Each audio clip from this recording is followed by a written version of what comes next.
Paranormal Dimensions is a regular feature on Mondays on the Paranormal UK radio network. What was it? Science didn't know, but dedicated scientists were willing to risk their lives to find out.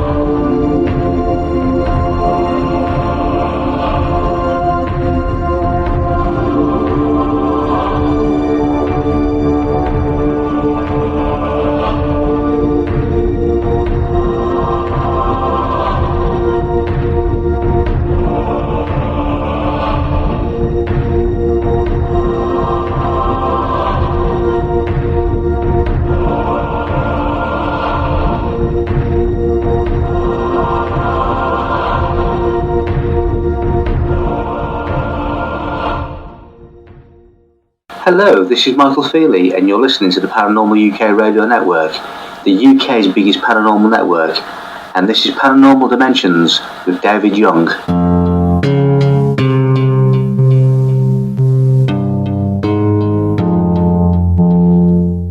Hello and welcome to another show. Thank you for that intro, Michael. Okay, today's show, if you're a fan of Ancient Aliens, you're going to love this one. I'm surely a fan of Ancient Aliens. I love the show because it takes you to all the places you'll probably never get to go, unless you're very lucky, of course. The guest today is Bennett J. Vonderheide. He has appeared on Ancient Aliens. His speciality is the Nomoli Stones. Okay, just before that, if you'd like to get in touch with me at all, if you'd like to email with any comments or suggestions, or, well, just about anything, please do. Always looking forward to receiving emails and communications. I'll always try to answer if I can, personally. David Young, 2QN at yahoo.co.uk. That's David Young, 2QN, all one word, at yahoo.co.uk. Okay. I think right now I'm going to get right in and introduce Bennett J. Vonderheide. Also known as Ben Vonderheide, actually, mostly, I believe. Okay. Hello, Ben, and welcome to the show. Well, thank you, David, for having me. It's a great pleasure. I've been looking forward to this one. I'm a great Ancient Aliens fan, and you are pretty well up on the Nomoli Stones, as I understand it, which I don't know very much about, so I'm very intrigued to hear all about them, and about you, of course. Well, the Stones are more intriguing, so but yes, I appreciate the opportunity, and you're not alone. Very few people know anything of Nomoli Stones. They have been powerfully and successfully suppressed by many forces over a long period of time, although there was a time when they were much more widely known. So are we talking about like the secret cabal that sort of rules this planet, really? Are they the ones that are suppressing the information? Well, I don't know. I wouldn't identify them. I don't know who they are. I've never seen anybody be able to identify exactly who they are, at least not to my knowledge. But I'm speaking about political, religious, medical, financial. Yeah, and which would be the cabal, really, to be honest. I mean, I call it the kibosh, that's for sure. Yeah. Or it could be the kibosh by the cabal. That could make sense. But, in fact, when we started along this journey with my son and I a few years ago, which led to this podcast tonight, we went online and we had been asked by Professor Kwaku Foyanza to reach out in regards to a book that we're compiling information on, which would be the first ever book of the Nomoli figurines, ancient artifacts, and the gods, the deities they're associated with. And my son did an outreach in the internet, and he tried to find anybody who had experience or knowledge that we could incorporate into our research. And it was astounding. No one. When we went specifically to groups that would be knowledgeable on such things, such as those in tune with the ancient alien theories, those in tune with crystal power, healing stones, those who would be expert in artifacts. And across the board, there was no experience or knowledge that Nomali had ever existed. And so I went to the gem show up outside of New York, a very large gem show, and I set up at a booth with a couple stones for a few days, and again, 10,000, 20,000 people walked through that show over 3 days, and not one of them, well, that's not accurate. There were a couple art experts from Africa who knew of them, but no one had ever, in the normal course of the healing and in the crystals and the stones, had heard of them. So we went and set up a booth at the MUFON, which is the Mutual UFO Network. Yeah.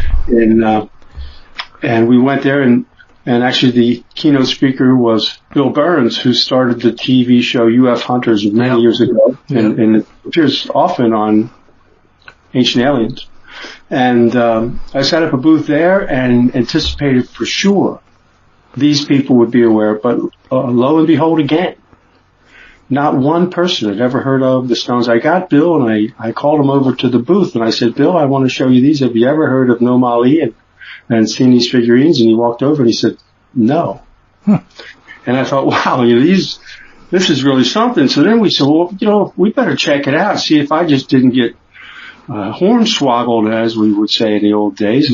And this information I've been getting from the bush and my friend back many, many moons ago, who's off planet now, that all been a bunch of hogwash, and even the experiences that we'd had, are they just because placebo effect? We believed that they were going to happen, perhaps. So we started digging up, and no, Nomali were first identified by Portuguese sailors in the late 1400s, and they were found in West Africa, only in Sierra Leone, Liberia, and Guinea. They were first written about in 1855, Thompson on New York. They were also written about in the late 1800s, and very briefly within other within other text, if you will. They were written about in the late 1800s a couple of times. In 1917, Edward Irwin, let me get this right. Yeah, let me get this right. It's been a while since I've done a podcast. My head, you gotta edit this. No, that's right. Sometimes my head swirls because I got other missions that we just got off the fight with the court. Our listeners are very forgiving, don't worry. Yes, anyways, in 1917, Walter Edwin wrote a few interesting pages in his book, A Journal of Negro History, and then in the 1950s, I'm sure many of your listeners are aware of Thor Heyerdahl. Thor Heyerdahl, yeah. The Easter Island, Yeah, awesome character. Was it 55, was it? I think it was the Kon-Tiki exhibition. Yeah, the Kon-Tiki was before that. Yeah. But he also, in 1955, maybe I'll check I'm sure. Yeah, I believe. I'll double check it. But in let me say this. Your listeners will all likely, many know, as you said, Thor Heyerdahl. Well, not only did he do the Kon-Tiki, but he also led the first expedition of Easter Island. And in that expedition, they discovered the smaller stones, which are found in the caves of Easter Island. Right. Are they called the secret stones? I've got a note here. Is that right? Yeah, they were figurines. And what he said in his book in 1955 was that the stones which he found in Easter Island were most closely resembled the Nomali stones from West Africa.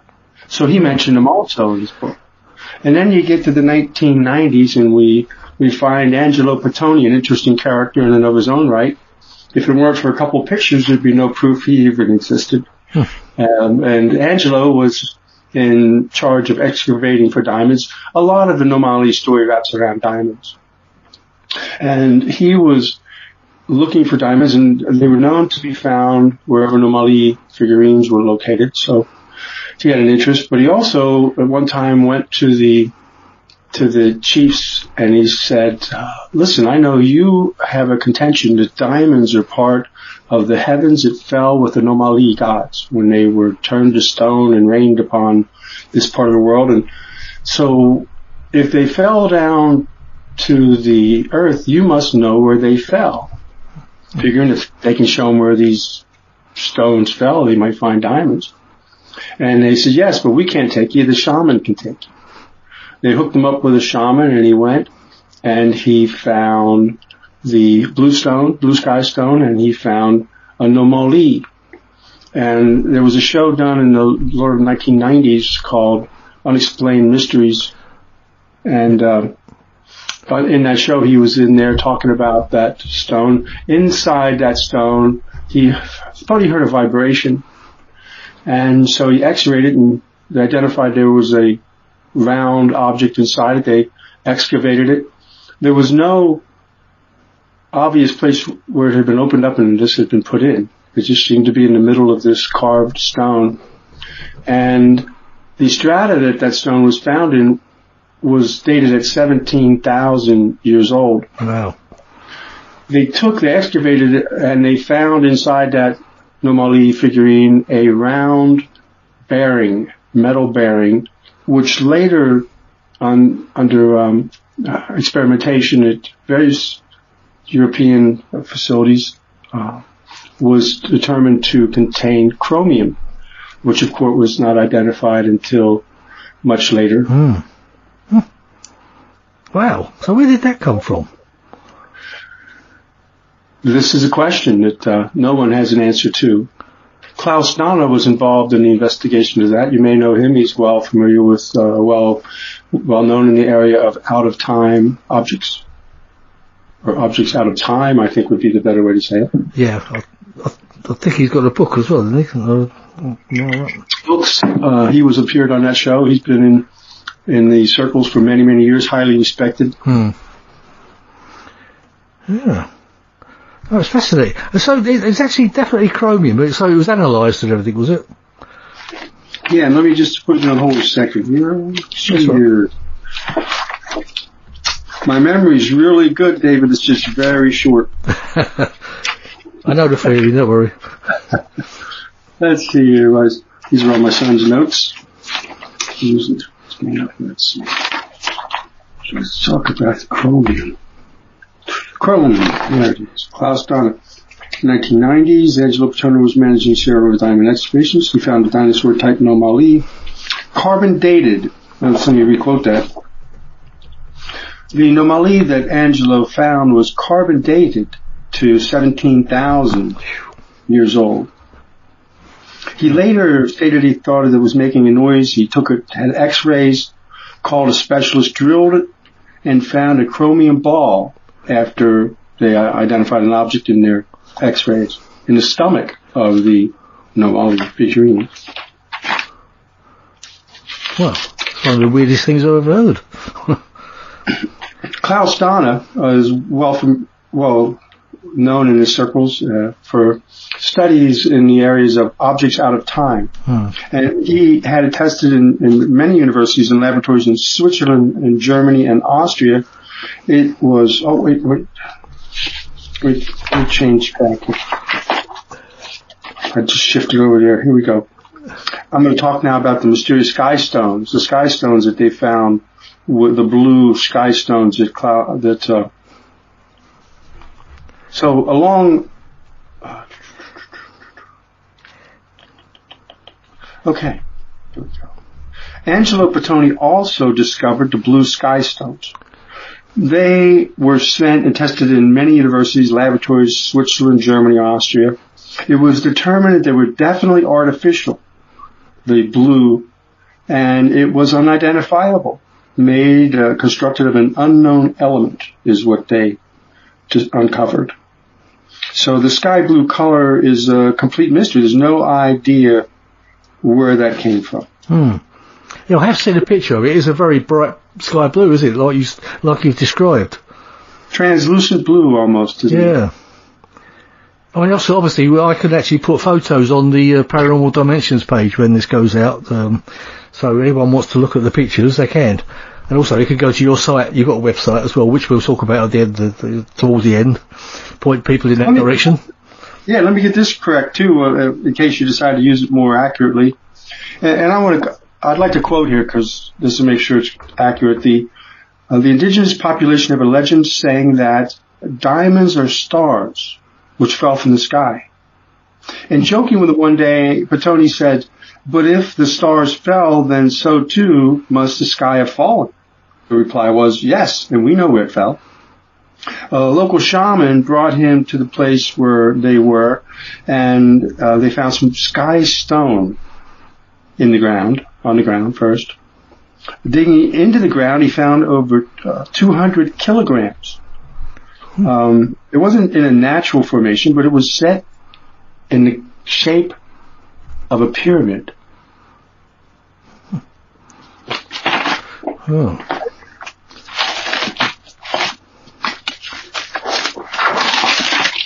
Mm-hmm. Now let me see if I can find who did the Klaus Donner stuff on the.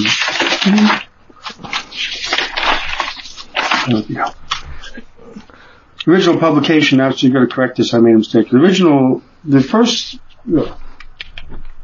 earliest publication on Nomali figurines we can find is Thompson in Africa, out of New York in 1854. As interestingly, 4 years later, he had a master collection of 10 Nomali for himself. So, how did they arrive? How was the name of the Nomali? How was that arrived at? Is that actually a being, or? Yes. I mean, they're called other names, but the. Okay, so Thor Heyerdahl, he led the first Easter Island expedition in 1955. Let me do this right here. So it was 1955 when Thor Heyerdahl led the first Easter Island expedition and found what they called secret cave stones. They're also called Ma'e. Best I can pronounce it. Right, yeah. It's one of those things you need to see written and then try to work it out yourself, yeah.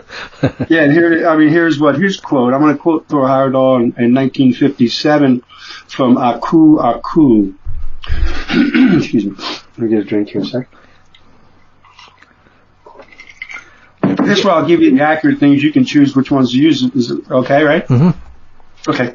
Yep. I'm going to quote Thor Heyerdahl here from Aku, London, 1957. What? This would be better. To quote Thor from Aku, London, 1957. Small figures in the secret caves on the island. The resemblance between Nomali and some of these figurines seems to be closer than to any of the stone figures found in other parts of West Africa. These cave figures were hidden in secret family caves and handed down from one generation to the next. Not only is there an amazing stylistic and apparently functional resemblance between these figures and Nomali, but holes in the head are common among both groups of figures. I mean, Easter Island is very mysterious in its own right anyway, isn't it? Yes. Well, it's still in mystery today, most of where those monoliths came from. Yeah, so back to, I'll answer that question. I'd like to find the test on the chromium, on who analyzed the chromium ball. I believe that was in Austria too, right? But definitely want to answer that.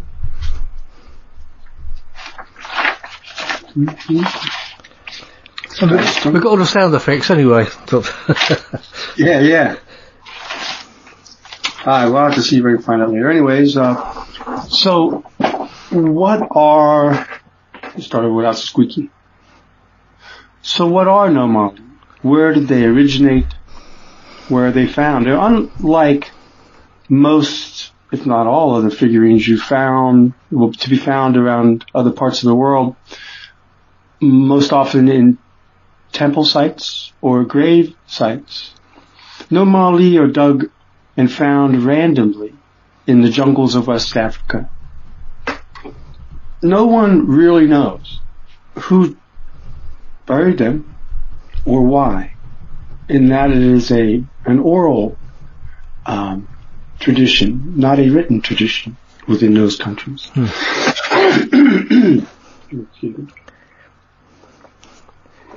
Get that all together. There we go. The Nomali have other names within various tribes, but the presiding name is Nomali. That reflects and represents the gods which lived in the heavens long ago. These gods were said to have misbehaved, and their punishment, as probably you and I, David, maybe the same punishment, was to be rained down upon earth. Yeah, probably. I don't know what I'd ever did, but yeah. And now they were rained down upon the earth, and with them came their sky. Part of their sky turned to stone, and they turned to stone, and they were beings of stone, men of stone, Nomali.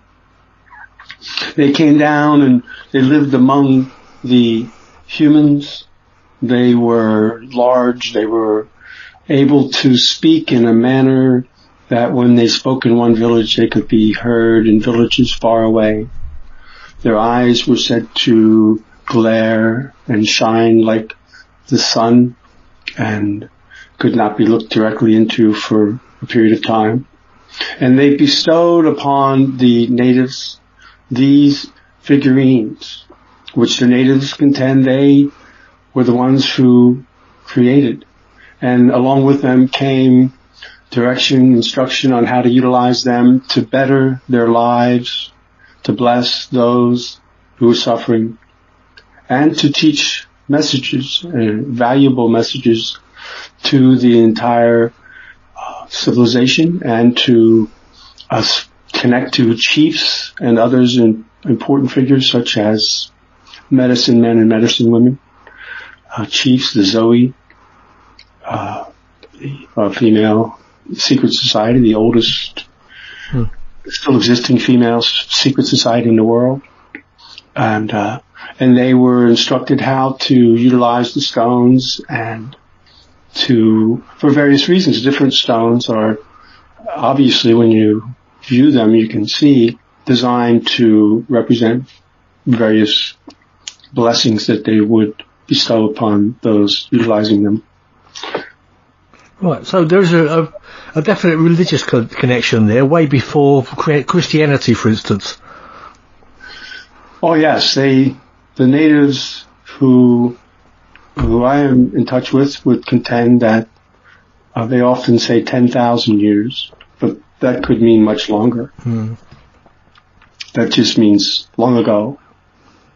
There are those who I have taken the stones to various sensitive and those who are in tune more than I and can read stones, and they have varied in their opinions, but most start at 10 to 13,000 years or more is what they feel off the stone. I can't, of course, only say that there's no other way or there's no a scientific way to identify how old stone is. So we're researching any other methods which have potential. And in that regard, some have stated they are 100,000 years old. There have been more than one stone whisperers, as I refer to them as, who have sensed that they were connected to Atlantis. There is a connection also, as far as the name, there's a connection to the Dogon.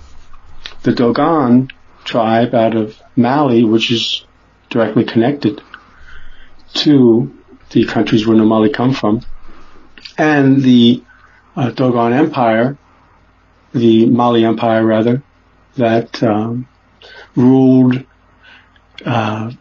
also in those countries for years. And so there's a contention, there's a possibility we have uncovered that there is a connection in that the Nomos, which were also gods which came from the sky, descended in a ship, and that they then somehow developed linguistically from Nomos to the Nomos of Mali, and inevitably would have been shortened to Nomali. Now, the interesting thing about that is, of course, the Dogon are said to be descendants of the ancient Egyptians genealogically, or is it the other way around? There are many who contend, and this is why it's interesting that the blue stones were found in a pyramid shape. That's very curious. There are those who contend that pyramids existed long ago, not only in folklore, but there are those in the scientific community who question whether the first ever pyramids appeared in Egypt and were that size, and had that, that was the first ones you built. So there were those who contended that there was expeditions, and there was a settlement of and information passed on from an ancient civilization which was very far advanced for its time, and that civilization was said by many to have existed in West Africa. And so the contention is that there could be pyramids which have been long absorbed into the jungle. And then there are those also who would contend that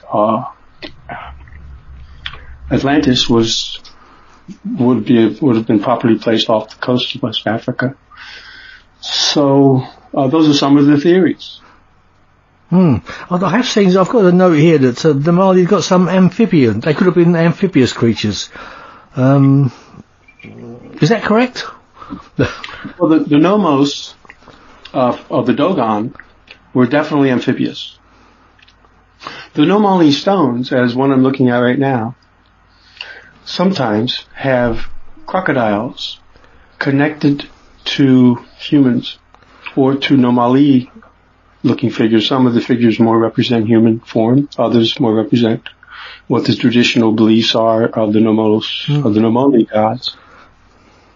So my understanding is from the natives still to this day that they highly revere the crocodile because it is able to live and prosper and indeed hunt on the land and in the water, and that there is a connection between them and the Nomali, which would possibly lead to there being amphibious beings. And it also puts us in the direction of reptilian aliens as well, doesn't it? If you've got any sort of idea what I'm talking about there. We do hear a lot about reptilians. I don't know what you make of that. Yeah, I'm not qualified to classify between all the different aliens. I just haven't met enough of them yet. No, I mean, I've actually spoken to a few people. You've had a number of them on your show. Yeah, I know. No, I've heard. I've never seen one myself, but I do know of people that I trust to tell me that they are telling me the truth, that they have seen them. So, and of course that would be an interdimensional type being, rather. I don't know, extraterrestrial and interdimensional maybe. I don't know. I just wondered what you thought about that. When you said about the crocodile, I thought, there's the old reptilian connection again.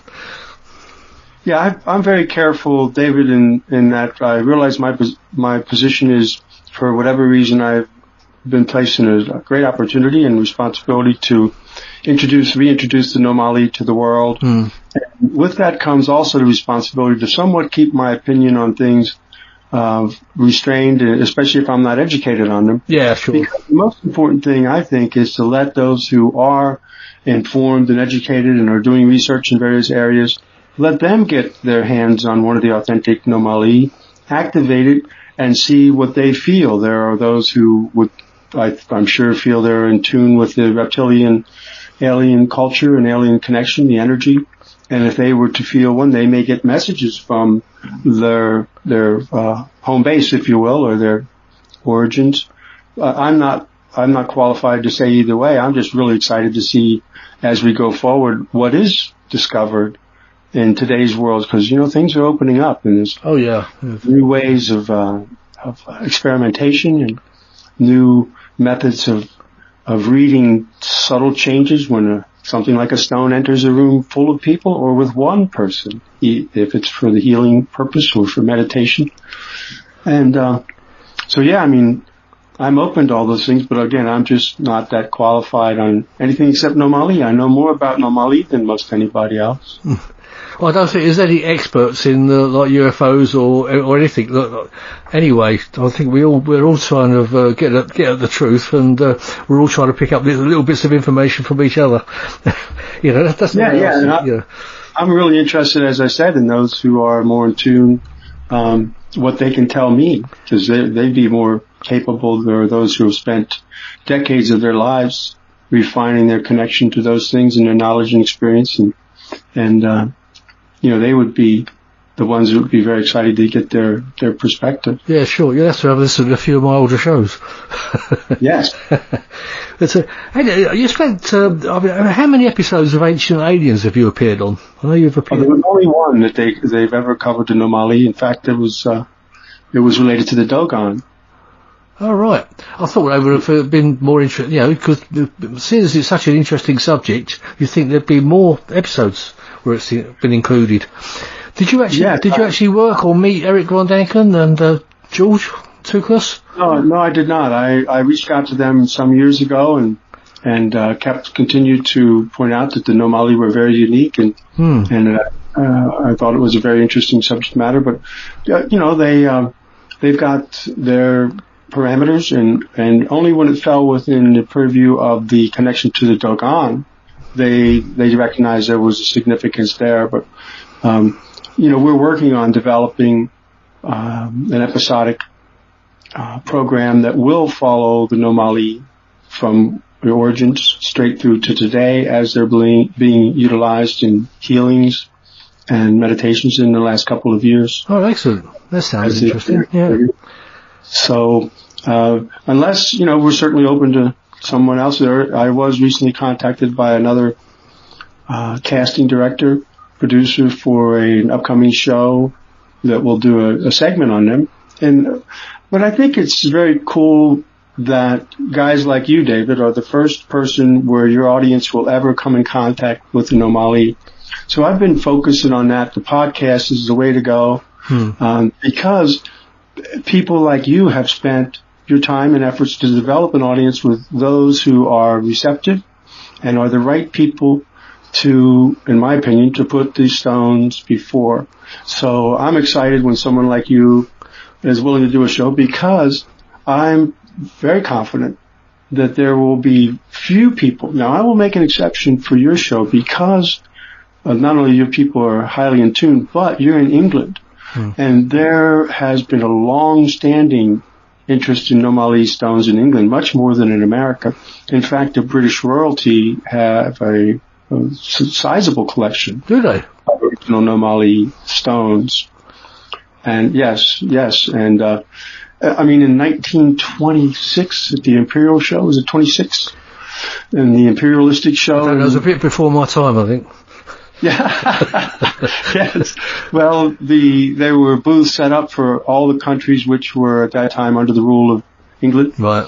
And in the booth for West Africa, Sierra Leone, I think it was, yes, they gave out little Nomali 1-inch figurines. And, again, here's the interesting thing, they were so highly collected and so, desired at one point in time that thousands and thousands and many thousands of replicas, I would call them at best, or perhaps you could call them fakes, were produced and sold throughout the world. And if you look on eBay right now, or any local, probably just eBay, I know your local places will have them, but you will find Nomalis out there for, that are most likely, very high, 99+%, are part of that, sold when they were so desirable throughout the world that people were acquiring them. Yeah.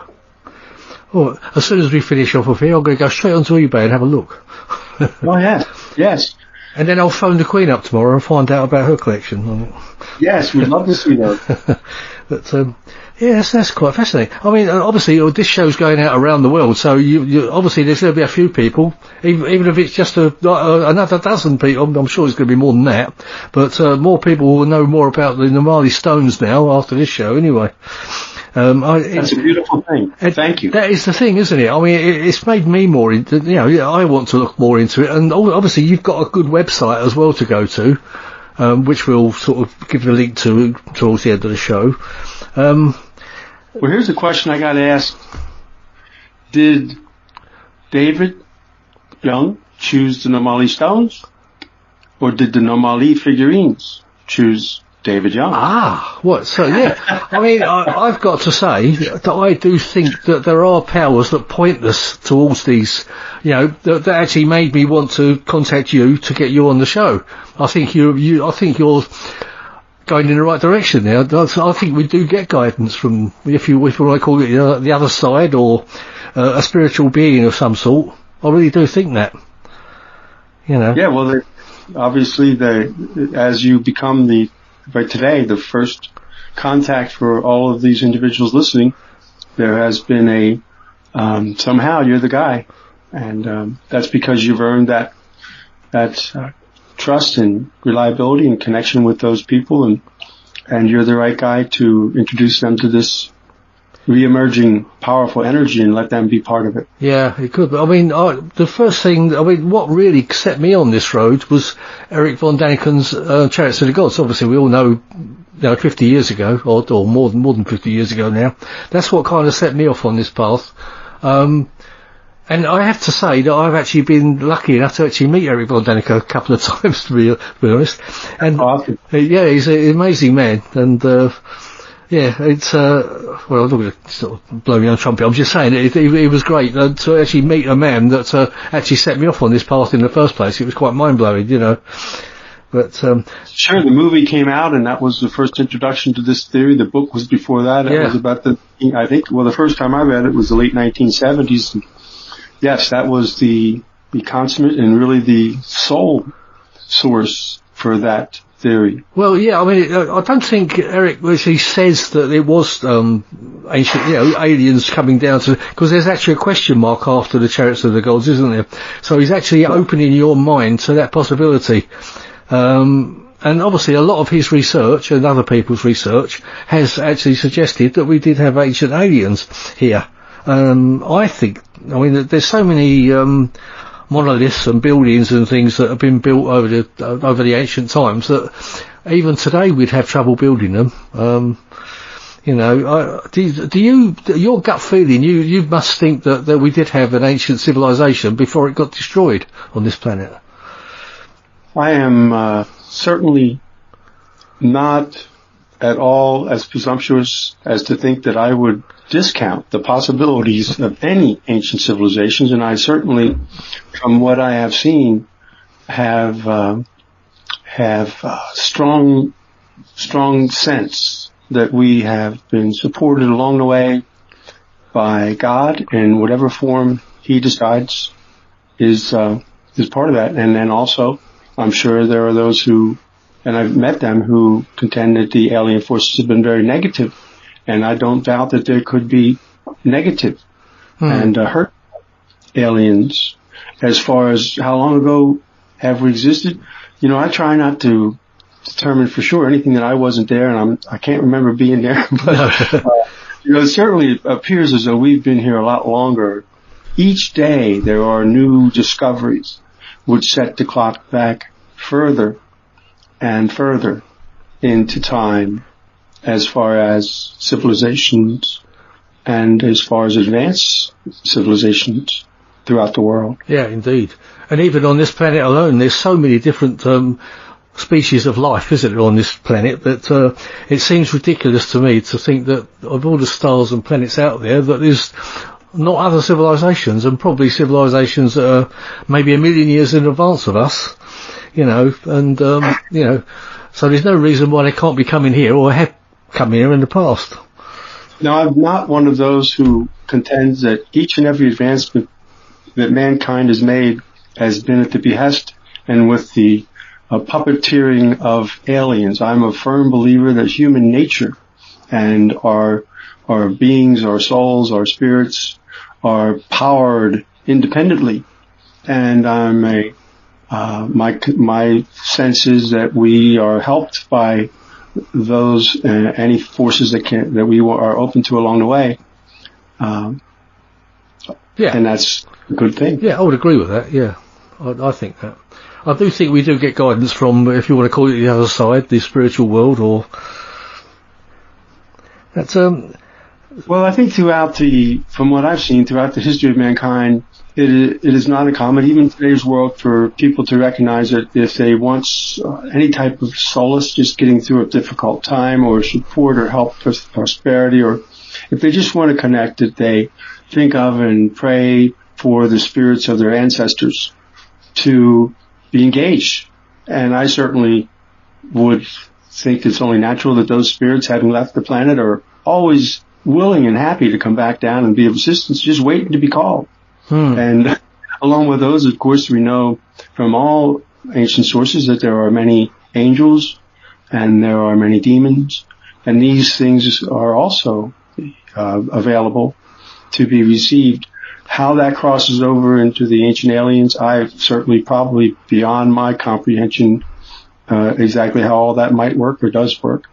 But again, in my opinion, it's great to be open to these blessings and wherever they come. And there certainly has been a blockage and a besmirchment and a darkening and demonization of things which come out of the jungles of Africa, hasn't it? Yeah, definitely. I mean, you seem to think there was also an Atlantis, because you mentioned it earlier. And do you think that was off the coast of Africa? Oh, I don't have any idea. I just know that there are those who believe of Atlantis, and Lemuria is the other one I recall. Yeah. If I'm not mistaken. And that there are many who believe of it, and those who contend that it was an island, and those who contend it was part of an still existing mainland. But I do understand there are those who contend it is off the coast of Africa, West Africa. Yeah. But I have not made a study of that. I was on my missions completely unrelated, and only by happenstance, fate, whatever, ended up as the spokesperson for the Nomali figurines. It wasn't, I had no plans on this, but it's a great opportunity to be part of at the same point in time. But I am not up on the things that most of your listeners will be up on as far as other related and ancillary subject matters. And you yourself are much more advanced than I in those areas. Well, I wouldn't say that, but obviously you were guided in that direction as well. I think you must have been.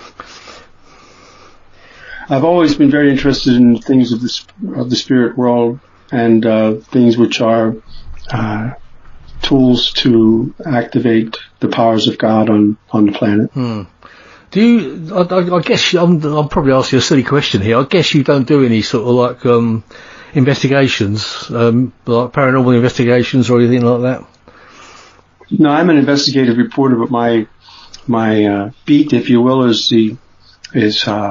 I'm also an advocate and a consultant to those who are falsely accused and those who are maligned by government. Right, that's pretty interesting.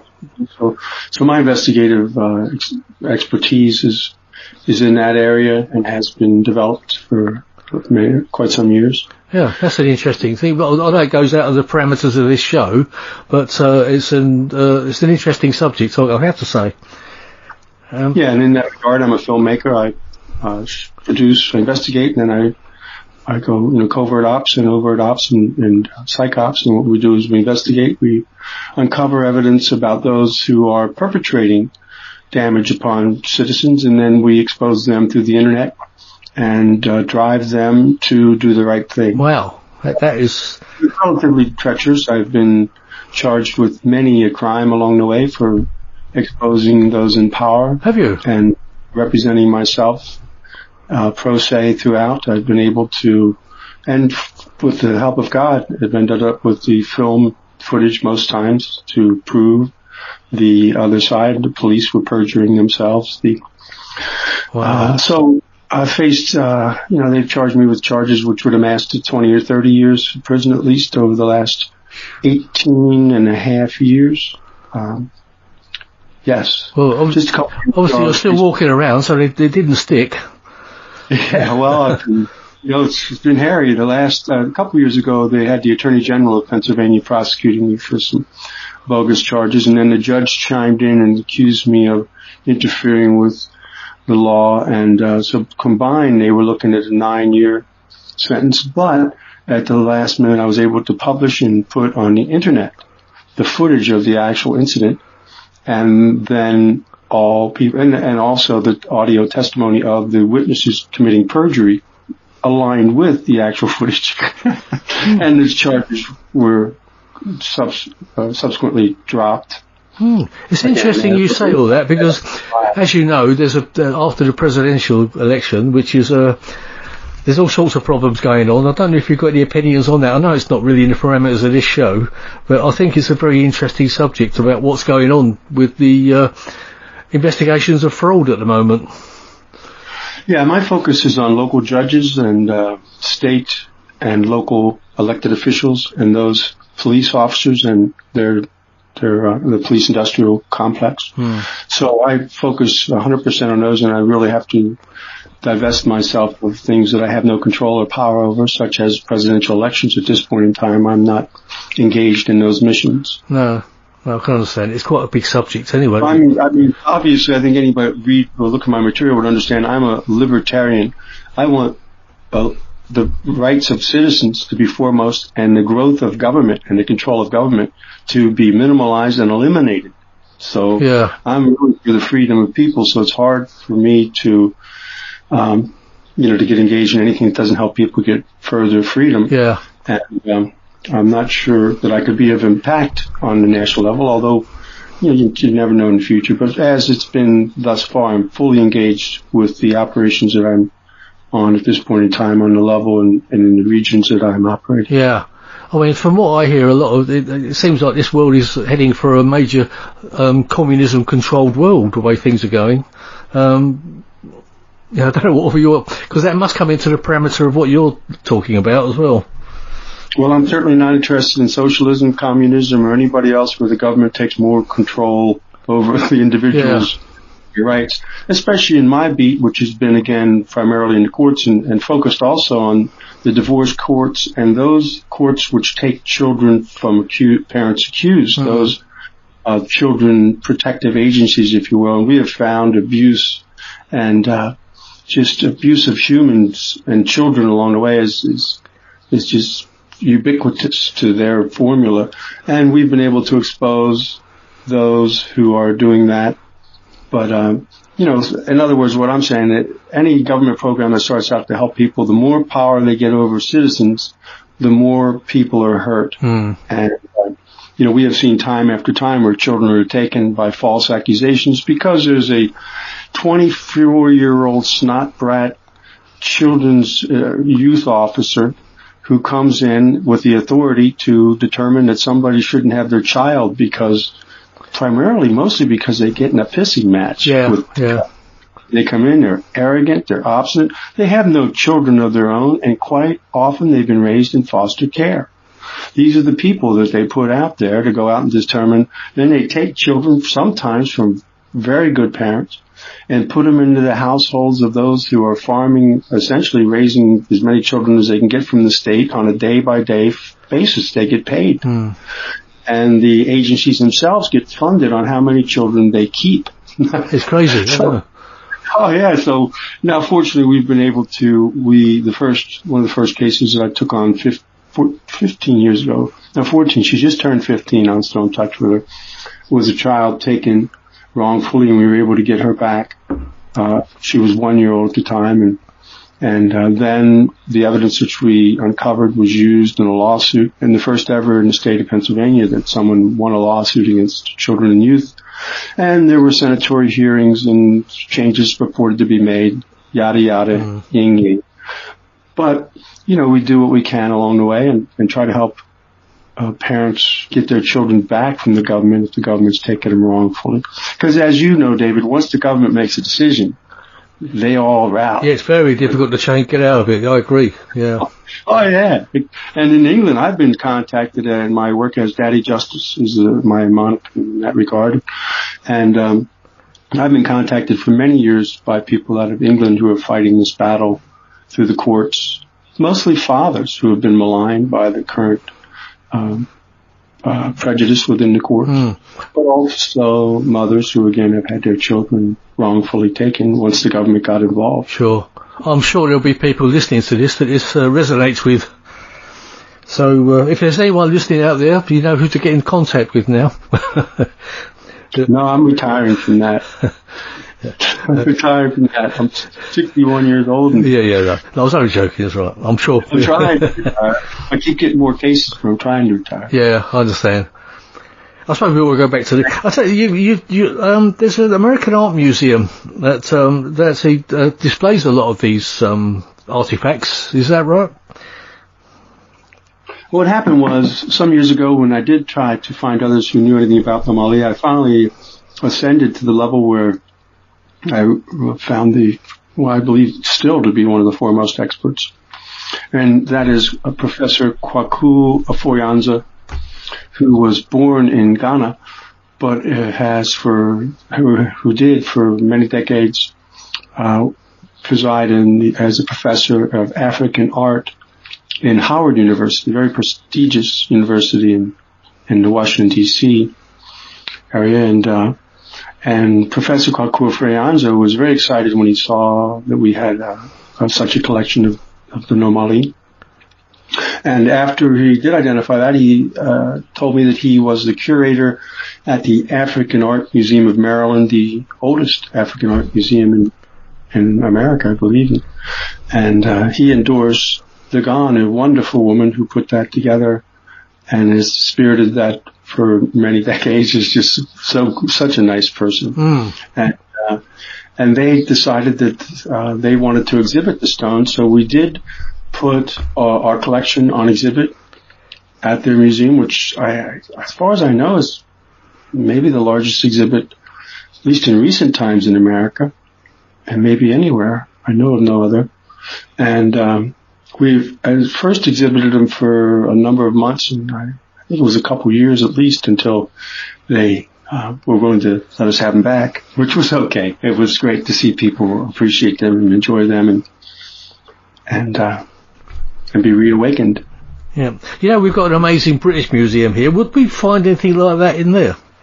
Oh, I think there's definitely going to be Nomali in the British Museum. Right. Especially, as I said, because of the fact that England was so heavily involved in that region at the time. And they were highly desirable. And as I mentioned before, that the Royal Palace, my understanding, and that information came from Professor Kwaku Afoyanza, that the British royalty have an extensive collection of Nomali that they would have gathered long ago. Very interesting. I must make it a mission to go and have a look. Yes. Well, now they may be in their private quarters. Yeah, no, I didn't mean the Queen's collection. I meant the British Museum. Yeah, the British Museum, they'll be out front. Yeah. Well, maybe not. Maybe, I'm sure if you asked the curator, they must have some downstairs. But I would sure like to think optimistically that they haven't been washed out of there too and suppressed out of the British Museum. I would think that they would be on exhibit, some of the best examples around the world. Yeah, I guess we could probably check online to see if they've got anything in there anyway. But yes. Yeah, it's certainly interesting. I mean, there are Nomali at the Bronx Museum in New York. There are a couple. They have been, I think, the Minneapolis Museum, and out in Southern California, there's always been an interest, and they certainly have had Nomali at Sotheby's auction in New York, and at Sotheby's auction in England. I'm sure they have sold Nomali. Do you think there's a few fakes out there as well? Oh, the thousands and thousands. Yeah. Fakes. I think that's always the worry, isn't it? Well, that's at the same point in time that there are, I come from a Roman Catholic background, and there are crucifixes and plastic figurines of saints and all that. And if people get a connection to the Nomali through it, then that's okay. But I certainly don't want to see people be hoodwinked into thinking that fakes are authentic. Sure, yeah. Anyway, so you got a book coming out, hopefully, or was it and also a TV series? Yeah, in today's world, I think it's possible, and I don't know if it'll be television or internet, but it's likely it'll be internet, and it appears as though that may be forthcoming before the book. Right. But the book will be fun too. We're going to first publish just a coffee table book, and utilize the images of the stones as the feature. And then, of course, we'll do a compendium of all the knowledge which we have assembled in a separate book. Sure. Have you got a title for it, or is it just going to be called The Nomali Stones? You know, as far as I know, it may just be called Nomali. Right. Because as far as I know, there's, Nomali figurines, rather, because as far as I know, there is no such book that would have been previously published, and I think the simplest, the better. Perhaps we may end up with, that's a working title, but what we're looking at is Nomali figurines. Yeah, well, something to be looking out for anyway. Yes. Yeah, but I think it seems like there's more interest in internet. There's the production values we have are right for the current internet. And, particularly if you look at our website, ancientalienstones.com, you'll see videos of my friend Jeff, the village mystic in Bradenton, Florida, who's been using the stones for a couple of years in healings and now has some paranormal footage of his use of the stones in the healing. Mm. And you'll see, I think there's some footage of meditation, but also the first ever footage of Nomali in the bush that we have been able to find, that we sent an expedition in to gather last year. Mm. So it's ancientaliens.com, yeah? Ancient Alien Stone. Ancientalienstones.com. So if anyone wants to search that out, I certainly will. Anyway, Ben, it's been a fantastically interesting show. Thank you. Yeah, what was cool for anybody is there's a video on the website of the museum exhibit, and if you just want to jump right to 4 minutes and 20 seconds into that, you'll begin to see a number of the stones, the figurines. So the people, if they want to, since, if they're like me, they're ADD and they want to jump right to let me see what the stones look like. What do these figurines look like? Do I connect to any of them? Mm. Do they mean something to me? And so I would invite your listeners to go to the website and go to the museum exhibit and go to 4 minutes and 20 seconds in and take a look at Nomali for the first time. Gratis of David Young. Thank you, Ben. Yeah, I'll put a link on the Paranormal Dimensions page anyway, for anyone that might have missed that. So, the work's been fantastic, Ben. Thank you very much for coming on and talking to me, sparing the time. I know you're a very busy man. I'll let you get back to whatever you were doing before I interrupted you. Not at all. Thank you. And keep in touch, and hope to speak to you again. Hey, thank you on behalf of me and the Nomali for reintroducing them to the country of England. Well, yeah, you've given them information to get out there for people, so I'll be looking into it a bit. So, and around the world. Yeah, I know absolutely. Yeah. Anyway, thanks, Ben. I'll let you go now. Thank you very much, and peace. Bye. Thank you. Bye-bye. Well, you've been listening to Paranormal Dimensions. I'm David Jones on the Paranormal UK Radio Network, and hope you join me again next week. Thank you. Bye-bye. Paranormal Dimensions is as bright and powerful as our celestial star, the sun. And although it's expending thousands of pounds of energy every minute of the day, have no fear. There's plenty left.